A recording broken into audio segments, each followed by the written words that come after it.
students, good morning. Today my topic is formation of stationary waves in stretched string. Formation of stationary waves in a stretched string. This is most important long answer in a wave motion. Already we discussed stationary waves. What is the meaning of stationary waves? Two progressive waves, two identical progressive waves having same frequency, wavelength and amplitude are traveling along the straight line but opposite direction and superimpose on each other. They produce a resultant wave. That wave is called stationary wave or standing wave. Stationary wave or standing wave. So మనకి stationery waves అంటే ఏంటి? ఏవైనా two progressive waves తీసుకోండి. ఆ two progressive waves ఎలా ఉండాలి? ఐడెంటికల్గా ఉండాలి. ఐడెంటికల్గా అంటే రెండిటికి సేమ్ ఫ్రీక్వెన్సీ ఉండాలి, సేమ్ వేవ్ లెంత్ ఉండాలి, సేమ్ యాంప్లిట్యూడ్ ఉండాలి. అలాంటి టూ ప్రోగ్రెసివ్ వేవ్స్ తీసుకున్నప్పుడు అవి రెండు కూడా స్ట్రైట్ లైన్ పాత్లో ట్రావెల్ చేస్తాయి, కానీ ఆపోజిట్ డైరెక్షన్లో ట్రావెల్ చేస్తాయి. రెండు స్ట్రైట్ లైన్ పాత్లో ట్రావెల్ చేస్తున్నాయి, కాకపోతే ఒకదానికోటి ఆపోజిట్లో వస్తున్నాయి. ఒక వేవ్ ఇలా వెళ్తే ఇంకో వేవ్ అటు వస్తుంది. సో ఇలా ఆపోజిట్లో ట్రావెల్ చేస్తూ ఉన్నప్పుడు అవి రెండు ఏమవుతాయి అయితే ఓవర్లాప్ అవుతాయి. రెండు ఏమవుతాయి? ఓవర్లాప్ మీన్స్ సూపర్ ఇంపోజ్ అవుతాయి. అలా సూపర్ ఇంపోజ్ అయినప్పుడు మనకి ఏమైందంటే ఒక రిజల్టెంట్ వేవ్ ఫామ్ అయింది. అలా ఫామ్ అయిన ఆ రిజల్టెంట్ వేవ్ని stationary wave or standing wave అంటాం. Stationary wave or standing wave అంటాం. అయితే ఈ క్వశ్చన్లో మనం ఏం డిస్కస్ చేస్తామంటే ఆ స్టేషనరీ వేవ్స్ అనేది ఎలా ఫామ్ అవుతాయి, స్టేషనరీ వేవ్స్ అనేవి ఎలా ఫామ్ అవుతాయి, ఆ స్టేషనరీ వేవ్ యొక్క రిజల్టెంట్ డిస్ప్లేస్మెంట్ ఎంత, next laws of transverse waves గురించి మనం ఇక్కడ డిస్కస్ చేస్తాం. అయితే ఫస్ట్ మనం ఈ స్టేషనరీ వేవ్స్ అనేవి ఎలా ఫామ్ అవుతాయో మాట్లాడదాం. సో స్టేషనరీ వేవ్స్ ఎలా ఫామ్ అవుతాయి అంటే కన్సిడర్ టూ రిజిడ్ సపోర్ట్స్. ఏం చేద్దామంటే ఏవైనా టూ రిజిడ్ సపోర్ట్స్ తీసుకోండి. Consider two rigid supports. ఈ రెండింటి మధ్యలో మీరు ఏం చేస్తారంటే ఒక స్ట్రింగ్ని ఫిక్స్ చేయండి. కన్సిడర్ ఈ string is fixed between the two rigid supports. ఒక స్ట్రింగ్ తీసుకున్నాం, ఆ స్ట్రింగ్ని టూ రిజిడ్ సపోర్ట్స్ మధ్యలో ప్లేస్ చేసాం. ఇప్పుడు ఏం చేస్తామంటే ఈ స్ట్రింగ్ని ఏదో ఒక ఫింగర్తో ఇలా ప్లగ్ చేయండి, పర్పెండిక్యులర్గా ప్లగ్ చేయండి. ఎప్పుడైతే నువ్వు పర్పెండిక్యులర్గా ప్లగ్ చేస్తావో అక్కడ ఆ స్ట్రింగ్లో వైబ్రేషన్ అనేది వస్తుంది, స్ట్రింగ్ అనేది వైబ్రేట్ అవుతుంది. ఎప్పుడైతే మనకి అక్కడ స్ట్రింగ్ వైబ్రేట్ అయిందో ట్రాన్స్వర్స్ వేవ్స్ అనేవి జనరేట్ అవుతాయి. ట్రాన్స్వర్స్ వేవ్స్ అనేవి జనరేట్ అవుతాయి. మనకి టూ టైప్స్ ఆఫ్ వేవ్స్ ఉన్నాయి. ఒకటి లాంగిట్యూడినల్ వేవ్, రెండవది ట్రాన్స్వర్స్ వేవ్. అయితే మనకి ఇక్కడ జనరేట్ అయ్యేది ట్రాన్స్వర్స్ వేవ్స్ జనరేట్ అయింది. అయితే ఆ ట్రాన్స్వర్స్ వేవ్స్ జనరేట్ అయినప్పుడు నువ్వు ఇక్కడ ప్లగ్ చేసావు. ప్లగ్ చేసినప్పుడు ఒక ట్రాన్స్వర్స్ వేవ్ జనరేట్ అయింది. ఆ జనరేట్ అయిన ట్రాన్స్వర్స్ వేవ్ అనేది ఇలా వెళ్ళింది అనుకుందాం. ట్రాన్స్వర్స్ వేవ్ ఇలా జనరేట్ అయింది. ఇది మనకి రిజిడ్ సపోర్ట్ కదా, అంటే ఇది క్లోజ్ బౌండరీ.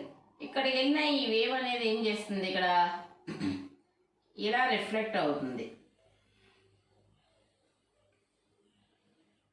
ఏం జరుగుతుందమ్మా? రిఫ్లెక్ట్ అయింది.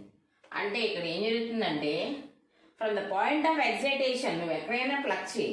మనం ప్లగ్ చేసినప్పుడు ఒక వేవ్ ఇలా వెళ్తూ ఉన్నప్పుడు అక్కడ రిఫ్లెక్షన్ జరిగి ఆపోజిట్లో ఇంకో వేవ్ వస్తుంది. అంటే ఒక వేవ్ ఇలా ట్రావెల్ చేస్తుంది, ఇంకో వేవ్ ఇలా ట్రావెల్ చేస్తుంది. సో ఇటువైపు నుంచి వెళ్ళే వేవ్ని ఇన్సిడెంట్ వేవ్ అంటాం. ఏమంటావమ్మా? ఇన్సిడెంట్ వేవ్ అంటాం. ఇలా వెళ్ళేది ఇన్సిడెంట్ వేవ్. ఇక్కడికి వచ్చాక ఏమైంది? రిఫ్లెక్ట్ అయింది. దీన్ని రిఫ్లెక్టెడ్ వేవ్ అంటాం. ఏమంటాం? Reflected wave. మనం ఇప్పుడు స్టేషనరీ వేవ్ అంటే మీకు ఏంటి మీనింగ్ ఏంటి? 2 వేవ్స్ తీసుకుంటాం. ఆ 2 వేవ్స్కి సేమ్ ఫ్రీక్వెన్సీ సేమ్ యాంప్లిట్యూడ్ ఉండాలి. Same frequency same amplitude same wave length ఉండాలి. అవి రెండు ఒక స్ట్రైట్ లైన్ పాత్లో ట్రావెల్ చేస్తూ ఆపోజిట్ డైరెక్షన్లో ట్రావెల్ చేస్తూ రెండు సూపర్ ఇంపోజ్ అవుతున్నాయి. సూపర్ ఇంపోజ్ అవడం అంటే ఓవర్లాప్ అవడం, అంటే ఒకదాని మీదకి ఒకటి రావడం. అలా ఓవర్లాప్ అయినప్పుడు మనకి ఏం జరిగిద్దంటే ఒకసారి చూడండి. ఇప్పుడు ఒక వేవ్ ఇలా వెళ్తోంది, ఇంకో వేవ్ అట్నుంచి ఇలా వస్తుంది. సో అవి రెండు ఓవర్లాప్ అయినప్పుడు ఏమైతుందంటే ఒక్కొక్కసారి క్రస్ట్ మీద పడుతుంది, ట్రఫ్ మీద పడుతుంది. క్రస్ట్ మీద పడుతుంది, ట్రఫ్ మీద పడుతుంది. అలాంటప్పుడు అక్కడ మ్యాక్సిమం యాంప్లిట్యూడ్ ఉంటుంది. ఏమవుతుందమ్మా? మ్యాక్సిమం యాంప్లిట్యూడ్ ఉంటుంది. ఒక్కొక్కసారి ఇన్సిడెంట్ వేవ్ యొక్క క్రస్ట్ రిఫ్లెక్టెడ్ వేవ్ యొక్క ట్రఫ్ మీద పడింది. దాంతో ఏమైందంటే మనకి ఇక్కడ మినిమం యాంప్లిట్యూడ్ ఫామ్ అయింది. ఏమైందమ్మా? మినిమం యాంప్లిట్యూడ్ ఫామ్ అయింది. అంటే ఇక్కడ ఏం జరుగుతుంది? ఒక్కొక్కసారి మ్యాక్సిమం యాంప్లిట్యూడ్ వస్తుంది, ఒక్కొక్కసారి మినిమం యాంప్లిట్యూడ్ వస్తుంది. సో ఎక్కడైతే మ్యాక్సిమం యాంప్లిట్యూడ్ వస్తుందో దాన్ని మనం యాంటీ నోడ్ అంటాం. ఏమంటామమ్మా? Anti node. ఎక్కడైతే మినిమం యాంప్లిట్యూడ్ వస్తుందో దాన్ని నోడ్ అంటాం. దాన్ని ఏమంటాం? నోడ్. ఇక్కడ చూడండి, ఇది మ్యాక్సిమం యాంప్లిట్యూడ్. ఏంటమ్మా? Maximum amplitude. ఇది వచ్చేసి ఇక్కడ యాంప్లిట్యూడ్ అనేది జీరో. మళ్ళీ ఇక్కడ మ్యాక్సిమం యాంప్లిట్యూడ్. సో యాంప్లిట్యూడ్ ఎక్కడైతే మ్యాక్సిమం ఉంటుందో దాన్ని మనం యాంటీనోడ్ అంటాం. దాన్ని ఏమంటాం? యాంటీనోడ్ అంటాం. ఎక్కడైతే యాంప్లిట్యూడ్ మినిమం ఉంటుందో దాన్ని ఏమంటాం? నోడ్ అంటాం. ఈ విధంగా నోడ్స్ యాంటీనోడ్స్ ఫామ్ అవుతాయి. నోడ్స్ యాంటీనోడ్స్ ఫామ్ అవుతాయి. నోడ్స్ యాంటీనోడ్స్ ఫామ్ అవుతాయి. సో ఈ విధంగా మనకి స్టేషనరీ వేవ్స్ అనేవి ఫామ్ అవుతాయి. సో మీరు గుర్తుపెట్టుకోవాల్సింది ఏంటంటే at antinode maximum displacement is possible. At node minimum displacement అంటే యాంప్లిట్యూడ్ అనేది అక్కడ 0, ఇక్కడ యాంప్లిట్యూడ్ అనేది మాక్సిమం ఉంటుంది, ఇక్కడ యాంప్లిట్యూడ్ అనేది 0 ఉంటుంది. ఇది స్టేషనరీ వేవ్స్ అనేవి ఎలా ఫామ్ అవుతాయి అనడానికి. అయితే మనం ఇప్పుడు సో ఇన్సిడెంట్ వేవ్కి ఇలా ట్రావెల్ చేస్తూ ఉన్నప్పుడు ఒక డిస్ప్లేస్మెంట్ ఈక్వేషన్ ఉంటుంది. ఆల్రెడీ ప్రీవియస్ క్లాస్లో డిస్కస్ చేసాం. ఏంటిది?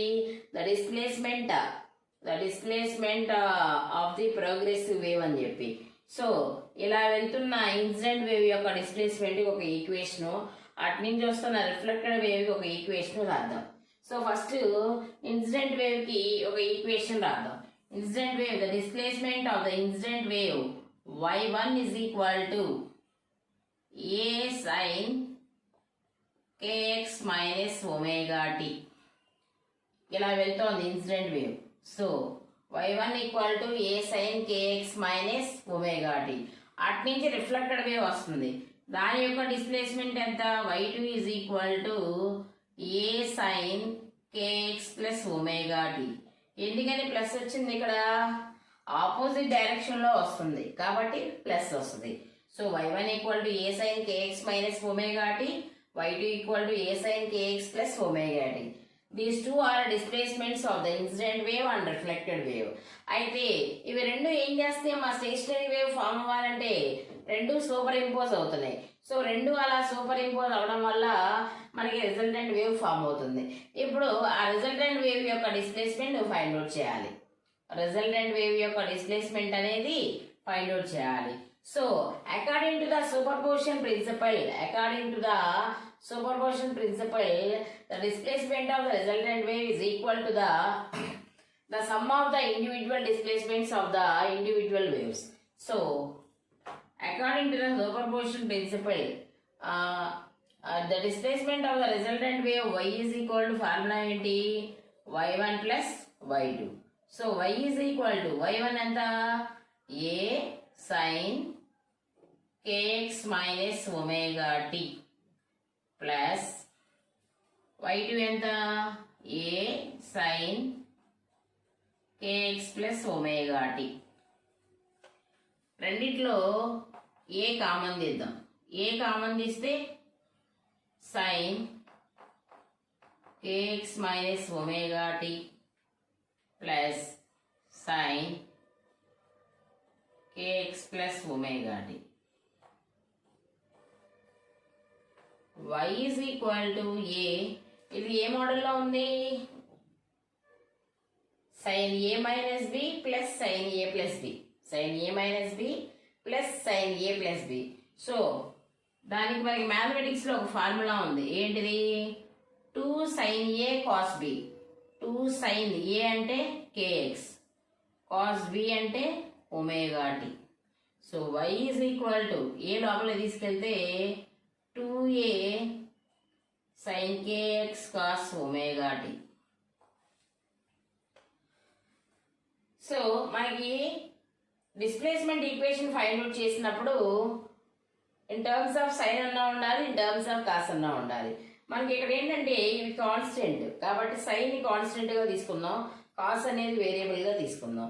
అప్పుడు ఇక్కడ ఏం చేద్దామంటే 2a sin kxని క్యాపిటల్ ఏ అనుకుందాం. For example a is equal to 2a sin kx. So y is equal to a cos omega t. This is the formula for the displacement of the resultant wave. Displacement of the resultant wave. ఒకసారి చూడండి అమ్మా, ఇక్కడ ఏం చేస్తున్నాం అంటే first stationery waves ఎలా form అవుతాయి తెలుసుకోవాలి. సో స్టేషనరీ వేవ్స్ ఎలా ఫామ్ అవుతాయి? ఏవైనా 2 ప్రోగ్రెసివ్ వేవ్స్, ఆల్రెడీ మీకు డెఫినేషన్ తెలుసు. సో మనం ఏం చేద్దామంటే 2 రిజిడ్ సపోర్ట్స్ తీసుకొని ఆ 2 రిజిడ్ సపోర్ట్స్ మధ్యలో ఒక స్ట్రింగ్ని ప్లేస్ చేద్దాం. ఆ స్ట్రింగ్ని పర్పెండిక్యులర్గా నువ్వు ప్లగ్ చేస్తే అక్కడ వైబ్రేట్ అయ్యి ట్రాన్స్వర్స్ వేవ్స్ జనరేట్ అవుతాయి. అలా ట్రాన్స్వర్స్ వేవ్స్ జనరేట్ అయినప్పుడు ఆ 2 ట్రాన్స్వర్స్ వేవ్స్ ఏమవుతాయి? ఓవర్లాప్ అవుతాయి. సో 2 ట్రాన్స్వర్స్ వేవ్స్ మనకి ఓవర్లాప్ అవడం వల్ల ఏం జరుగుతుందంటే ఒక చోట ఏమో మ్యాక్సిమం యాంప్లిట్యూడ్ ఫామ్ అయింది, ఒక చోట ఏమో మినిమం యాంప్లిట్యూడ్ ఫామ్ అయింది. ఎక్కడైతే మ్యాక్సిమం యాంప్లిట్యూడ్ ఫామ్ అయిందో దాన్ని యాంటీ నోడ్ అని పిలుస్తాం, ఎక్కడైతే మినిమం యాంప్లిట్యూడ్ ఫామ్ అయిందో దాన్ని నోడ్ అని పిలుస్తాం. సో ఈ విధంగా నోడ్స్ యాంటీ నోడ్స్ అనేవి స్టేషనరీ వేవ్ ఫామ్ అయినప్పుడు ఫామ్ అవుతాయి. అయితే ఇప్పుడు ఫామ్ అయిన ఈ స్టేషనరీ వేవ్కి డిస్ప్లేస్మెంట్ ఈక్వేషన్ ఫైండ్ అవుట్ చేయాలి. So displacement equation find out చేయడం కోసం నేనేం చేస్తున్నాను, ఫస్ట్ ఇన్సిడెంట్ వేవ్ యొక్క డిస్ప్లేస్మెంట్ ఈక్వేషన్ రాశాను. y1 equal to a sin kx minus omega t. అదేవిధంగా y2 is equal to a sin kx plus omega tea. So according to the superposition principle మనకేం తెలుసు, resultant వేవ్కి displacement కావాలంటే individual waves యొక్క డిస్ప్లేస్మెంట్స్ని add చేయాలి. So y is equal to y1 plus y2. So y is equal to y1 ఎంత? a sin kx minus omega tea plus a sin kx plus omega t. రెండింటిలో ఏ కామన్గా ఉంది. So a common తీసాం. ఇక ఏం మిగిలింది? sin kx minus omega tea plus sin kx plus omega tea. So ఇది ఏ మోడల్లో ఉంది? sin a minus B plus sin a plus B. sin a minus B plus sin a plus B. So మ్యాథమెటిక్స్లో దాని formula ఏంటి? 2 sin a cos b. 2 sin a cos b అనేది formula. కాబట్టి 2 sin a అంటే a ఏంటి ఇక్కడ? kx. కాబట్టి sin kx, cos b అంటే cos ఒమేగా టీ. అయితే ఇప్పుడు ఏం లోపల తీసుకొచ్చాం, 2a sin kx cos omega tea. So ఇది డిస్ప్లేస్మెంట్ ఈక్వేషన్ అనుకోవచ్చు. అయితే మనకి ఎప్పుడు డిస్ప్లేస్మెంట్ ఈక్వేషన్ ఏదైనా సైన్ ఆర్ కాస్ట్లో ఉండాలి. సో ఇక్కడ మనం ఇవి కాన్స్టెంట్ వాల్యూస్ కాబట్టి దీని మొత్తాన్ని ఒక కాన్స్టెంట్గా తీసుకున్నాం. So a is equal to a sin kx. So అప్పుడు దీని ప్లేస్లో ఏ రాస్తే y is equal to a cos omega t. Here a is the amplitude of the resultant wave. Amplitude of the resultant wave. అయితే మనం ఇక్కడ తీసుకున్నాం a is equal to 2a sin kx అని. ఈ ఈక్వేషన్ బట్టి మీకు node ఎక్కడ form అయింది, యాంటీ నోడ్ ఎక్కడ ఫామ్ అయింది అనేది మీరు వెరిఫై చేసుకోవచ్చు.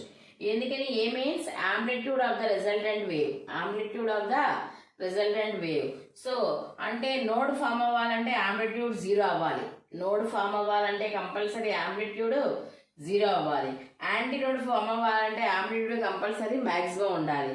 యాంప్లిట్యూడ్ కంపల్సరీ ఉండాలమ్మా, మ్యాక్సిమం ఉండాలి. యాంప్లిట్యూడ్ అనేది కంపల్సరీ మ్యాక్సిమం ఉండాలి. ఒకసారి అది చెక్ చేద్దాం. అది ఎలా చెక్ చేయాలంటే, ఇది ఓకే కదా, ఒకసారి చూడండి.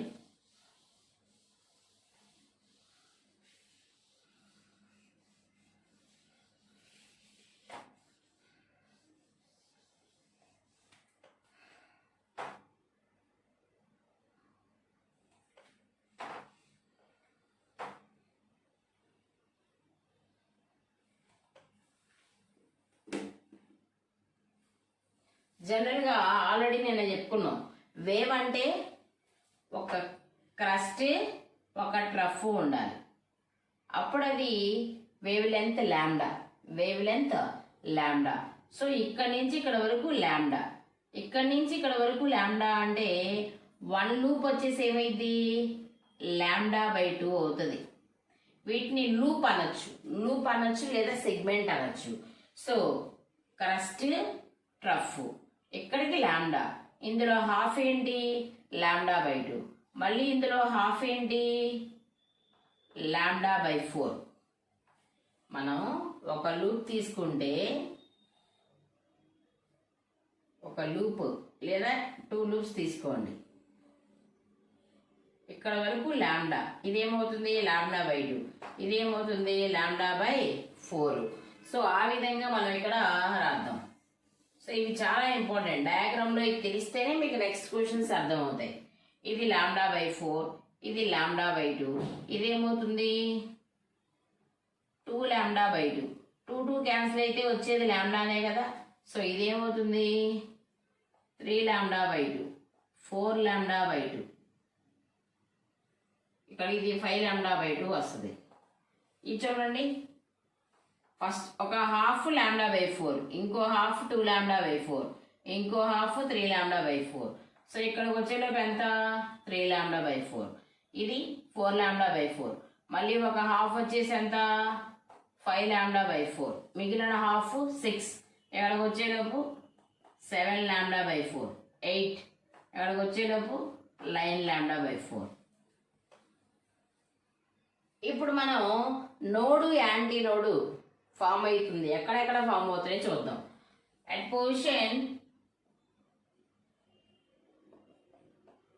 పొజిషన్ ఎక్స్ వాల్యూస్ రాద్దాం. స్టార్టింగ్ ఇక్కడ ఏం లేదు కదా, ఎక్స్ ఈజ్ ఈక్వల్ టు 0, ఏం లేకపోతే 0. ఇంక ఇక్కడ ఏముంది λ/2, 2λ/2, 3λ/2, సో ఆన్. λ/2, 2λ/2, 3λ/2, 4λ, ఇలా వీటి దగ్గర మనకి నోడ్ అనేది ఫామ్ అయింది. ఏం ఫామ్ అయిందమ్మా, నోడ్ ఫామ్ అయింది.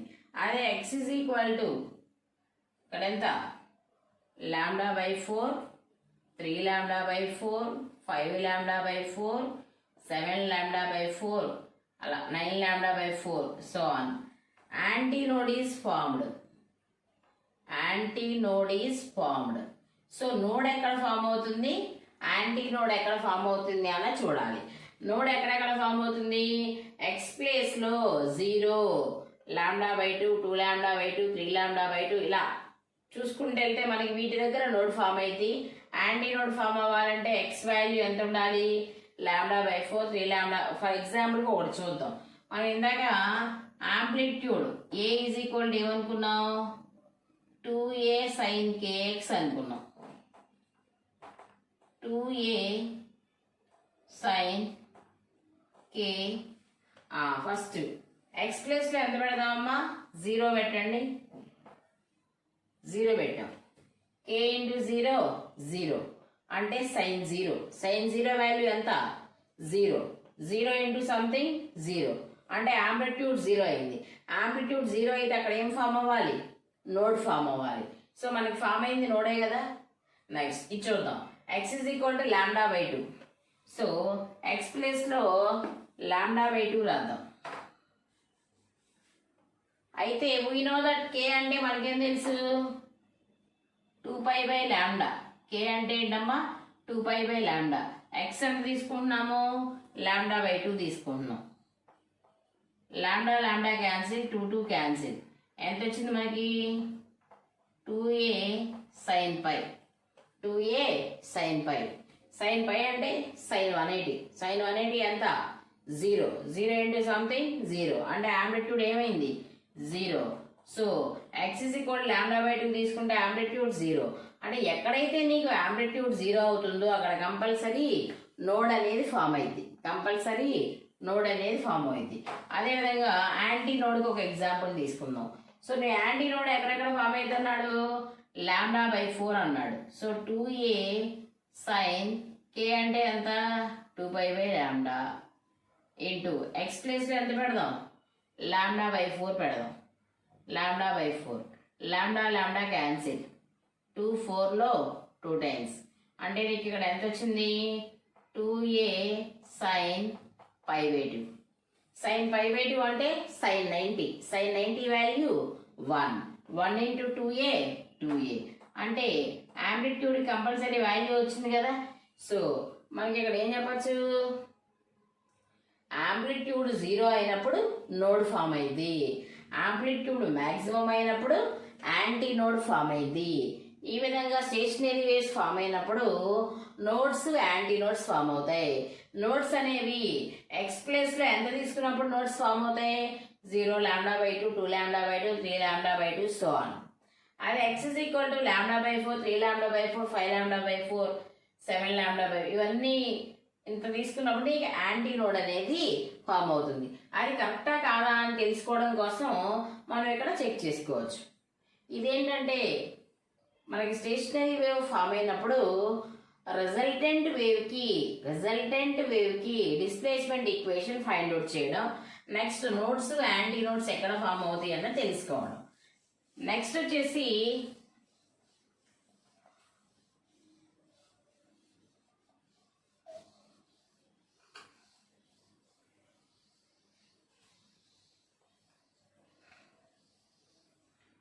Fundamental frequency of the stretched string find out చేద్దాం.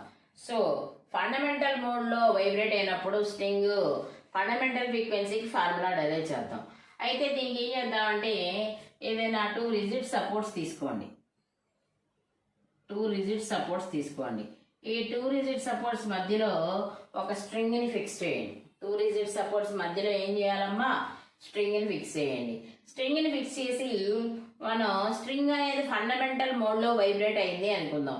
ఫండమెంటల్ మోడ్ అంటే మినిమం 1 లూప్ కంటే ఇంక తక్కువ ఫామ్ అవ్వదు స్ట్రింగ్లో. సో మినిమం 1 లూప్ ఫామ్ అయ్యేటట్టు చూసుకుందాం. సో స్ట్రింగ్ని ఇందాక చెప్పినట్టే మనం ఒక స్ట్రింగ్ తీసుకొని 2 రిజిడ్ సపోర్ట్స్ మధ్యలో దాన్ని పర్పెండిక్యులర్గా ప్లగ్ చేసినప్పుడు నీకు ట్రాన్స్వర్స్ వేవ్స్ జనరేట్ అవుతాయి. ఆ ట్రాన్స్వర్స్ వేవ్స్ అనేవి సూపర్ ఇంపోజ్ అవడం వల్ల నీకు స్టేషనరీ వేవ్ అనేది ఫామ్ అయింది. అయితే మనం ఇక్కడ ఏం చేస్తున్నాం అంటే ఓన్లీ సింగిల్ లూప్ తీసుకుంటున్నాం. ఎందుకంటే ఫండమెంటల్ ఫ్రీక్వెన్సీ ఫైండ్ అవుట్ చేయడానికి ఫండమెంటల్ మోడ్ వైబ్రేట్ అయినట్టు మనం ఒక సింగిల్ లూప్ తీసుకుందాం. For example 2 nodes 2 rigid supports తీసుకుందాం పి క్యూ. ఇది ఫండమెంటల్ మోడ్లో వైబ్రేట్ అవుతుంది కాబట్టి సో ఒక లూప్ తీసుకుందాం. ఒక లూప్ ఫామ్ అయితే నీకు ఎంత లాంబ్డా బై 2. ఒక లూప్ ఫామ్ అయితే ఎంతమ్మా వేవ్ లెంత్ లాంబ్డా బై 2. ఈ టోటల్ స్ట్రింగ్ యొక్క లెంత్ ఎల్ అనుకుందాం. L is the length of the string. L is the length of the string. ఇక్కడ ఏం చేసామంటే 2 రిజిడ్ సపోర్ట్స్ తీసుకున్నాం పి క్యూ. ఆ 2 రిజిడ్ సపోర్ట్స్ మధ్యలో ఒక స్ట్రింగ్ని ఫిక్స్ చేశారు. ఆ స్ట్రింగ్ యొక్క లెంత్ ఎంత అంటే ఎల్. ఇప్పుడు ఇది ఫండమెంటల్ మోడ్లో వైబ్రేట్ అయింది అంటే ఓన్లీ 1 లూప్. ఆ 1 లూప్ యొక్క వేవ్ లెంత్ ఎంత లాంబ్డా బై 2. ఎంతమ్మా లాంబ్డా బై 2. అయితే ఇక్కడ మనం ట్రాన్స్వర్స్ వేవ్స్ జనరేట్ అయింది అన్న. ట్రాన్స్వర్స్ వేవ్స్ జనరేట్ అయినప్పుడు ప్రతి ట్రాన్స్వర్స్ వేవ్కి ఎంతో కొంత వెలాసిటీ అనేది ఉంటుంది. వేవ్ ట్రావెల్ చేయాలి అంటే వెలాసిటీ అనేది కంపల్సరీ. సో అయితే మనం ఆ వెలాసిటీ ఏమనుకుందాం అంటే v is equal to root of t by m అనుకుందాం. v is equal to root of t by m. The velocity of the transverse wave. The velocity of the transverse wave ఎంత అంటే v is equal to root of t by m, where t is the tension in the string. t is the tension in the string. Tension is nothing but force. Tension in the string. And m is the linear density of the string. m అంటే ఏంటమ్మా linear density, mass per unit length. Linear density అంటే ఏంటి mass per unit length. So మనకి string vibrate అయినప్పుడు transverse waves generate అవుతాయి. అలా generate అయిన transverse waves యొక్క వెలాసిటీ ఫార్ములా ఏంటి అంటే v is equal to root of t/m అనుకోండి. అయితే ఇప్పుడు ఏం చేద్దామంటే మనకి ఇక్కడ pq ఈజ్ ఈక్వల్ ఎంత వచ్చింది, pq ఈజ్ ఈక్వల్ ఎంత λ/2. But we know that pq అంటే ఎంత l కదా. So l is equal to λ/2. దీని నుంచి లాంబ్డా ఈజ్ ఈక్వల్ టు ఎంత 2l. లాంబ్డా ఈక్వల్ టు ఎంతమ్మా 2l. We know that fundamental frequency మనకి క్యారెక్టరిస్టిక్స్ ఆఫ్ ద వేవ్ చెప్పినప్పుడు నీకు ఫార్ములా చెప్పా, వేవ్ వెలాసిటీ దగ్గర ఫార్ములా చెప్పా, వేవ్ లెంత్ దగ్గర వేవ్ వెలాసిటీ దగ్గర v is equal to l lambda, v is equal to l lambda. So n is equal to ఏం రాయొచ్చు v/λ, where v is the velocity of the wave, n is the frequency of the wave, lambda is the wavelength of the wave. So మనకి fundamental frequency కావాలి. నువ్వు ఇక్కడ fundamental frequency కనుక్కోవాలంటే నువ్వు formula ఏం వేయాలి, n is equal to v/λ వేయాలి, n is equal to v/λ వేయాలి. So fundamental frequency of the stretched string. So ఇక్కడ ఫండమెంటల్ ఫ్రీక్వెన్సీ ఫైండ్ అవుట్ చేయాలి. So fundamental frequency n is equal to v/λ. So n is equal to v means velocity of the transverse wave ఎంత root of t/m by lambda అంటే ఎంత వచ్చింది ఇక్కడ 2l. lambda అంటే ఎంత వచ్చిందమ్మా 2l. ఇప్పుడు టోటల్ గా n is equal to ఇది 1/2l కదా, విడిగా రాయండి. So 1/2l root of t/m. This is the formula for the fundamental frequency of the stretched string. Fundamental frequency of the stretched string. So fundamental frequency of the stretched string find out చేయడానికి నువ్వేం చేస్తావు, consider the string is fixed between two rigid supports. L is the length of the string. L is the length of the string. So ఏం చేస్తావు, it is excited perpendicular, then transverse waves are generated. మనం ఇక్కడ ఏం చేస్తున్నాం, దీన్ని perpendicular గా plug చేసినప్పుడు నేను ట్రాన్స్వర్స్ వేవ్స్ అనేవి జనరేట్ అయింది. అలా జనరేట్ అవడం వల్ల స్టేషనరీ వేవ్ అనేది ఫామ్ అయింది. అయితే మనం ఫండమెంటల్ మోడ్ లో వైబ్రేట్ అవుతుంది అంటే అట్లీస్ట్ 1 లూప్ తీసుకున్నాం. సో 1 లూప్ తీసుకున్నప్పుడు మనకి ఎంత ఫామ్ అయింది λ/2. So here transverse waves velocity of the transverse wave v is equal to ఎంత root of t/m. So pq is equal to ఎంతమ్మా λ/2. We know that pq is equal to l. So l is equal to λ/2 అయితే lambda is equal to 2l. మనం ఇక్కడ find out చేయాల్సింది ఏంటి, fundamental frequency find out చేయాలి. So fundamental frequency అంటే ఏంటి, n is equal to v/λ. General గా v is equal to l lambda. So n is equal to v/λ. Here n is the fundamental frequency of the stretched string. So n is equal to v/λ. So n is equal to v means route of t/m by lambda అంటే 2l. ఇది 1/2l కాబట్టి విడిగా పక్కన రాయండి. So n is equal to 1/2l into root of t/m. This is the fundamental frequency of the stretched string. Fundamental frequency of the stretched string. So ఇప్పుడు ఈ ఫార్ములాని use చేసి మనం లాస్ ఆఫ్ ట్రాన్స్వర్స్ వేవ్స్ చెప్తాం. ఆ ఫార్ములాని use చేసి laws of transverse waves అనేది చెప్తాం. చాలా ఈజీ. మనకి fundamental frequency of the stretched string ఏమొచ్చిందమ్మా, n is equal to 1/tl root of t/m. n is equal to 1/2l into root of t/m, where n is the fundamental frequency. Next, l is the length of the string, t is the tension in the string, m is the linear density of the string. So transverse laws, transverse waves ki 3 laws ఉన్నాయి. First one ఏంటంటే first లా వచ్చేసి ఒకసారి చూడండి, ఫార్ములాని బట్టి మీరు ఈజీగా చెప్పచ్చు. ఎలాగా అంటే చూడండి, ఇదేంటిది ఫండమెంటల్ ఫ్రీక్వెన్సీ కదా. The fundamental frequency of the vibrating stretched string, the fundamental frequency of the vibrating stretched string is inversely proportional to the length of the string. ఈ 1/2 అనేది కాన్స్టెంట్, దాని పక్కన పెట్టేసేయండి. ఈ ఎల్ ఎన్ ఎలా ఉన్నాయి, ఒకదానికొకటి ఇన్వర్స్లీ ప్రపోర్షనల్ లో ఉన్నాయి. కాబట్టి the fundamental frequency of the structured string is inversely proportional to the length of the string, where tension and linear density are constant. Tension and linear density are constant. అంటే first లాలో ఏం చెప్పాలమ్మా, tension linear density ఇవి రెండు constant గా ఉంటాయి. ఇవి రెండు కాన్స్టెంట్ గా ఉన్నప్పుడు fundamental frequency of the structured string n అనేది inversely proportional to the length of the string. Inversely proportional to the length of the string. ఈ ఎల్ ని తీసుకెళ్ళిపోండి, అప్పుడు ఏమైంది, n l is equal to constant. Proportionality తీస్తే is equal పెట్టి constant పెట్టుకోవాలి కదా. దీని నుంచి n1 L1 is equal to n2 L2 is equal to n3 L3. So నిన్నైనా రాసుకోవచ్చు. This is the first law. First లా ఏం చెప్పాలి, టెన్షన్ టీఎం రెండు కూడా కాన్స్టెంట్ గా తీసుకోవాలి. ఇవి రెండు కాన్స్టెంట్స్ అయితే n is inversely proportional to 1/L, nl is equal to constant, n1 L1 equal to n2 L2. Next second law. Second లాలో ఏం చేద్దామంటే ఎల్ ఎమ్ ఇవి రెండు కాన్స్టెంట్ అనుకుందాం. ఎల్ ఎమ్ రెండు కాన్స్టెంట్, 1/2 ఎలాగో కాన్స్టెంట్. ఇక మిగిలింది ఏంటి, n proportional to root t. Root t ఇటు వచ్చిందనుకో, n/√t is equal to constant.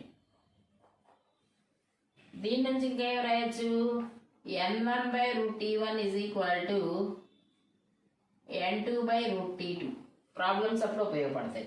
So దీన్ని బట్టి సెకండ్ లా ఏం చెప్పచ్చు, the fundamental frequency of the vibrating string, the fundamental frequency of the vibrating string is directly proportional to the square root of its tension. Square root of its tension, where ఏ రెండు constant, LMR constants. LMR constants. Next third law ఏంటి అంటే, ఇప్పుడు LT constant అనుకుందాం. అప్పుడేమైంది, n inversely proportional to 1/√m. ఇప్పుడు ఏ రెండు కాన్స్టెంట్స్ ఇక్కడ, LT అనేవి కాన్స్టెంట్స్, LT అనేవి constants. So the fundamental frequency of the vibrating string is directly inversely proportional to the square root of its linear density. Square root of its linear density. So formula ఏమైంది, n√m is equal to constant. n√m ఎందుకైంది, √m వెళ్ళిపోతే multiplication కదా. n√m is equal to constant. n1√m1 is equal to n2√m2. These three are the laws of transverse waves. The laws of transverse waves. First one ఏంటమ్మా, the fundamental frequency of the vibrating string is inversely proportional to the length of the string, where linear tension and linear density are constant. Second line, the fundamental frequency of the vibrating string is directly proportional to the square root of its tension, where length and linear density are constant. Third one వచ్చేసి, the fundamental frequency of the vibrating string is inversely proportional to the square root of its linear density, where length and tension are constants. These three are the laws of transverse waves. The laws of transverse waves. This is the most important long answer question in wave motion.